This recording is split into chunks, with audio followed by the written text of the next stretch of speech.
Balik lagi bareng gue Arya.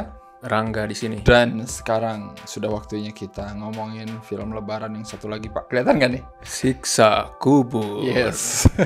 Tapi ini emang kaos buatan kita ya. Ya. Untuk memperingati film lebaran. Silakan kalau mau beli bisa ke IG ya. Ya. IG @dari Kelabang. Karena sekarang kita ngomongin siksa kubur, wah ini bahaya nih. Ini diantisipasi banyak orang. Siapa sih yang gak kenal? Tadi juga kita sempat nanya di live stream, mau nonton yang mana dulu nih? Iya. Film Siksa Kubur. Rata-rata pasti banyak yang pengen nonton siksa kubur duluan nih. Pasti lah, Pak. Pasti karena penasaran. Ya. Joko Anwar itu kan udah brand. Kalau ada film horor apapun itu pasti dibandingin, kenapa nggak Joko Anwar aja yang sutradarain? Ya. Kalau bisa semua horor Joko Anwar aja sutradarain.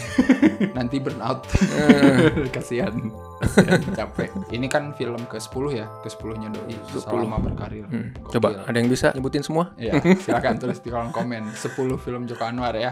Tapi kalian urutin dari yang kalian suka. Dan Siksa Kubur ini ya ini mengejutkan sih buat gue ya, karena ini bukan horor yang biasa. Kalau bisa dibilang Joko Anwar kembali ke film-filmnya Pengabdi Setan dulu. Pintu Terlarang, Kala, model-model gitu iya, lah kan ya. bukan horor setan. Iya, benar setan. Apalagi Modus Anomali. Kan, wah, banyak dah. Kalau yang belum tahu Jokan gitu, maksudnya pasti jarang nemu film kayak gini. Even yang udah ngerti juga, yang udah tahu filmnya kayak gimana, pas nonton kayak kita nih, nonton Siksa Kubur nih, bisa ya. Iya. Joko Anwar bikin film yang nggak kita expect. Pasti orang langsung asosiasinya, wah horor religi lagi nih. Nah tapi beda lah, ini bukan religi yang kalian kira gitu. Tapi intinya ini tuh tentang seseorang yang mempertanyakan soal siksa kubur gitu aja sebenarnya premisnya kan. Mikir udah kayak Pintu Terlarang. Iya, udah Pintu Terlarang, terus banyak kelokan. Ini nih yang disukai netizen, Pak. Banyak kelokan itu twist. Banyak cabang-cabang yang bikin orang nonton tuh berteori macem-macem. Balik lagi kayak Pengabdi Setan lah tuh kan. Bisa didiskusiin habis nonton tuh. Bener. Bisa diomongin panjang lebar lagi. Orang gitu. Berteori A, B, C, D, padahal belum tentu itu bener gitu kan. Tapi bener. Bebas. Karena pada akhirnya kan film mah kembali lagi ke yang nonton. Yes. Pertama yang gue suka tuh ya ini tuh emang film yang diisi jajaran pemainnya yang oke sih. Maksudnya secara departemen acting ini menarik semua asli. Acting di sini. Iya. Bener gak sih? Mau yang screen time-nya itu cuma 2-3 menit. Iya. Atau yang memang sepanjang film ada. Bener. Itu menarik semua sih asli. Semuanya menarik. Punya porsinya masing-masing lah di cerita gitu. Berfungsi. Di sini kan ada 2 timeline ya. Jadi karakter yang di masa lalu sama yang sekarang gitu kan. Yang masa kecilnya itu ada Widuri sama Muzaki. Nah nanti di timeline yang maju lagi udah gedenya diperanin sama Reza Radian sama Faradina. Wah itu juga oke tuh mereka.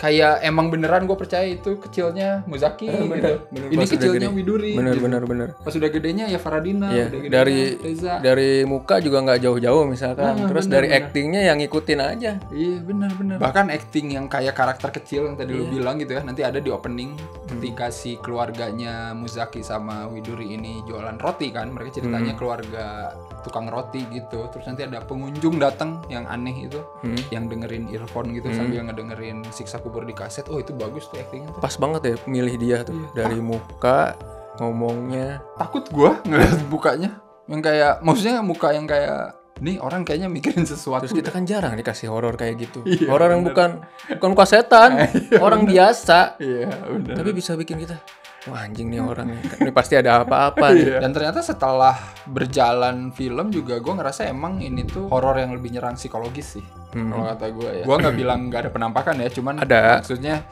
nggak menitik beratkan ke situ gitu, lebih ke psikologis lu gitu. Yang dilakukan Kimo juga di Badarauhi. Iya. Menitik beratkan ke cerita dulu lah, penampakan horornya nanti ngikutin. Settingnya tuh cuman di panti jompo gitu ya. Terus di mana lagi coba, toko roti, di rumah, terus kemana lagi, ke kuburan mostly ya kan. Ya, tapi dari lokasi yang cuma segitu cukup sih bikin gua ngeri. Soalnya emang kita dikasih panti jomponya juga udah kayak setting di Kala. Iya. Ingat Kala deh. Iya. Terus kayak orang-orangnya juga kan. Iya benar. Orang tua apa itu ya. Iya maksudnya orang tua biasa, tapi itu ada tanda tanya besar gitu di mukanya. Ini tuh siapa? Bapak ini tuh siapa? Christine Hakim itu nanti jadi apa? Ngapain? Nggak mungkin nggak ada apa-apa. Padahal itu kan ruangan gede ya. Iya.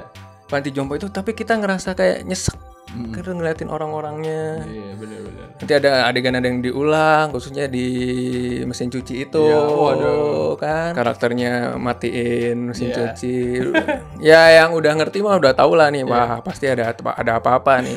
Pokoknya momen itu ngingetin gua ke momen Lift lah di Pengabdi Setan 2. Nah iya, Lift kan gitu. Iya, Lift kan gitu. Diliatin rusak, macet. Kayak berapa kali gitu kita tuh disuruh buat memperhatikan banyak orang pakai lift ini, tapi ada yang nggak beres dengan lift kayak gitu. Nah itu salah satu treatment yang gue suka sih sebenarnya. Benar. Kalau ngomongin soal pace ini emang slow burn sih. Ini buat kalian aja nih biar ekspektasinya terjaga. Biar bersiap-siap. Biar bersiap-siap. Karena ini bukan horor pada umumnya ya, bukan horor yang jegar-jeger. Ya even bukan kayak Pengabdi Setan. Iya, bahkan bukan kayak Pengabdi Setan gitu. Jadi kan harus bersiap-siap nih sebelum nonton ini. Kalian jangan expect datang ke bioskop nonton Siksa Kubur adalah Pengabdi Setan, bukan. Jadi jangan aneh kenapa begini gitu. Kenapa sejam pertama begini doang, nanti bener. ada fungsinya. Biar nanti payoff-nya wadaw. Gue juga sempet gitu ngokok sejam pertama belum ada apa-apa. Ada sebenarnya tapi maksudnya belum ada apa-apanya tuh lagi nyetap. Iya. Kita tuh disuruh sabar, nanti payoff-nya itu terbayar di babak ketiga. Tapi di sejam pertama pun kita emang tetap dibikin gak nyamannya, bukan cuman diliatin setup ya, dibantu juga sama kayak sound design-nya. Wah, ini.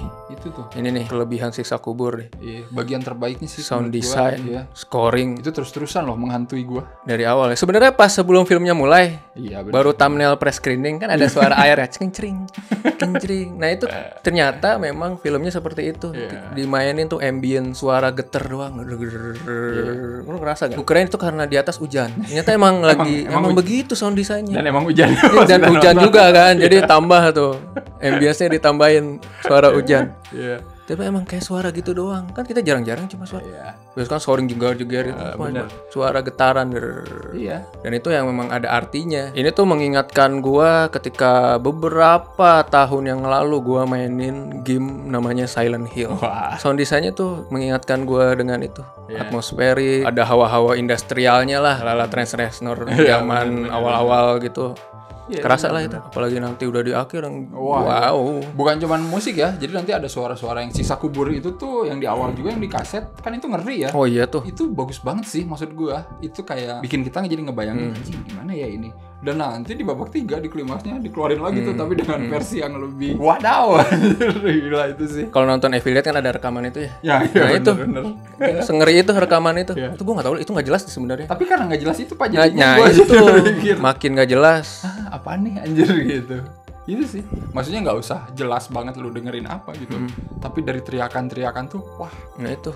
Setup itu tuh yang bikin sepanjang paruh awal itu menarik. Iya. Walaupun ini ya diisi banyak dialog. Kan banyak orang tuh di situ. Satu-satu dikasih selain karakter utama Reza dan si Faradina ya, Christine Hakim, Egy Fedli yang bawa-bawa banjo. Ada karakter yang bikin kita gak nyaman, kayak Slamet Taharjo tuh kan. Slamet Taharjo emang paling freak. Biasa aja pada dia. Iya. Tapi kayak freak sih asli gue ngeliat di sini. Waduh. Oh, gila sih. Gak beres nih.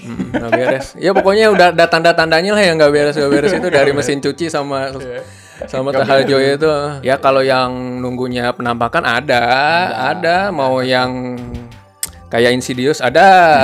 Tapi gue ini ngelihatnya lebih ke kayak Flanagan bikin horor sih. Kayak ngintip di belakang. Tapi kita nggak ngeh. Mau itu orang, mau itu setan ya yang lagi ngomong karakternya. Tapi di belakang ada yang ngintip. Gini. Sampai kan itu apaan? Lo harus benar-benar memperhatikan sih. Iya. Itu keren sih. Karena nanti bukan cuma ngintip, itu emang ada maksudnya. Iya ada maksudnya. Si bangsat ya. Itu ada maksudnya. Kok bisa naruh gitu ngintip-ngintip dulu. Mau setan mau enggak gitu. Urusan kebelakangan. Tapi keren itu nampilin itunya. Iya benar. Ya yang gitu-gitu ada. Gitu-gitu ada. Keanehan ini tuh ya emang bikin makin tidak nyaman aja gitu.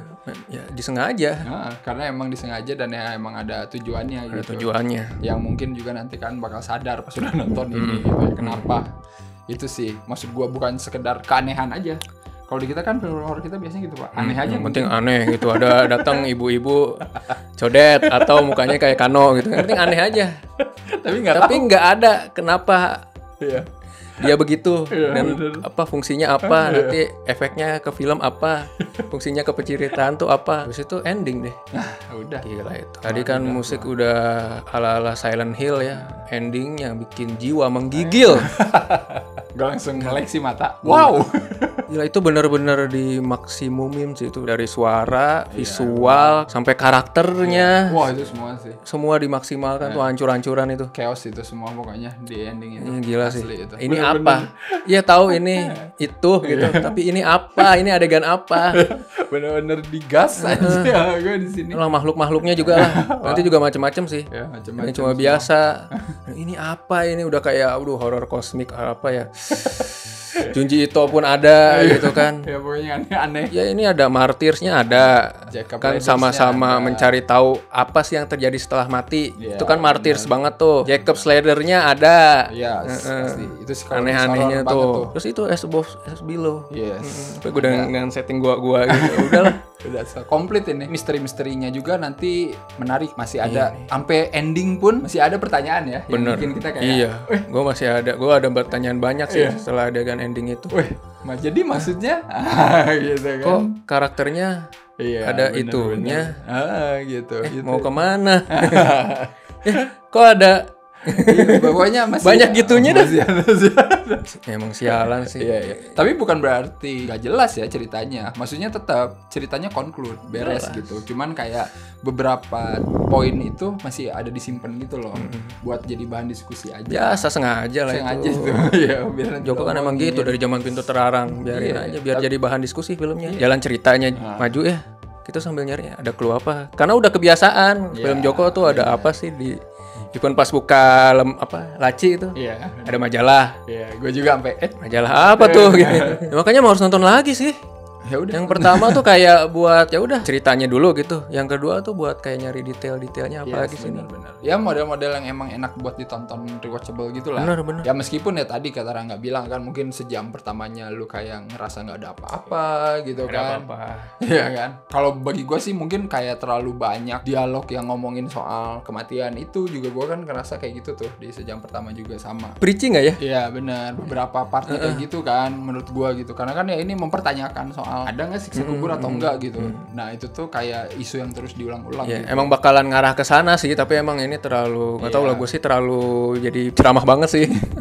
Tapi balik lagi personal ya. Mungkin ada yang butuh konteksnya dijelasin banget. Apalagi gitu. Kan kalau yang nggak ngerti. Iya benar. Dari sisi agamanya mungkin. Iya betul. Karena kan ini mungkin ya kelihatannya emang nggak nunjuk satu agama ya, cuman kan kita pasti tahu ini ngomongin agama mayoritas gitu kan. Gue masih bisa menikmati sih film ini.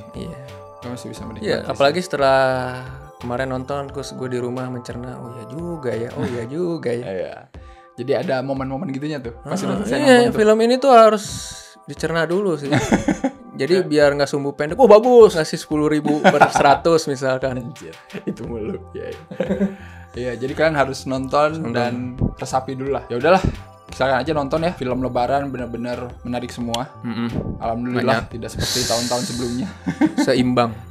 Nggak nyangka gue. Segera di bioskop ya, karena pengalamannya makin mantep juga di bioskop sih. Dua-duanya cinematic experience-nya gila. Kita harus kasih skor dulu Pak untuk Siksa Kubro. Berapa Pak? 10.000 Pak. 70.000 lah gue. Iya, lu udah kayak ini Dragon Ball pakai ini. Level berapa tuh kekuatan? Gue 7 dari 10. Gue 7 juga. Mantap. Ini Siksa Kubur sama punya kelebihan, punya kekurangan. Setuju. Tapi sama-sama dengan treatment yang berbeda ya. Dua film ini tujuannya sama, buat ngasih lihat. Ini loh, film lokal kita, film horor lokal kita bisa gak gitu-gitu aja. Terus ini tuh mengembalikan film kita tuh bisa variatif lagi dan seru lagi. Yes. Dan kalau udah nonton, kalau mau berbagi teori-teori silakan di komen. Boleh. Tapi pakai spoiler ya. Kasihan takutnya ada yang belum nonton. Kasihan. Pas baca apa nih ya? Ada ular gitu. Soalnya nggak semua orang bisa kena spoiler. Gua mah sebenarnya nggak apa-apa. Ada orang, kebanyakan orang. Iya. Kasihan. Mengurangi kenikmatan menonton. Dan kalau udah nonton jangan lupa kasih review dan skor versi kalian juga ya di skorfilm.com. Pokoknya sekarang nonton apa, reviewnya dan lihatnya di skorfilm.com. Yes, silakan. Jangan ke ini yang di luar. Suka banyak botnya. Insya Allah skorefilm.com menjaga kemurnian. Anjay. Kemurnian skor, bukan sinema ya. Kemurnian skor. Seperti biasa jangan lupa untuk like, share, subscribe Cinecrip. Follow Cinecrip di medsos, join membershipnya juga. Kalian bisa follow Rangga juga. Yes, di Club Angker Podcast di Spotify dan IG-nya dari Kelabang @dari-kelabang. Selamat Lebaran guys. Oh iya ya. Kita akan bertemu lagi nanti ya. Mohon maaf lahir dan batin lah nih. Yoi. Sampai ketemu lagi di minggu depan kali ya. Yeah. Bye-bye.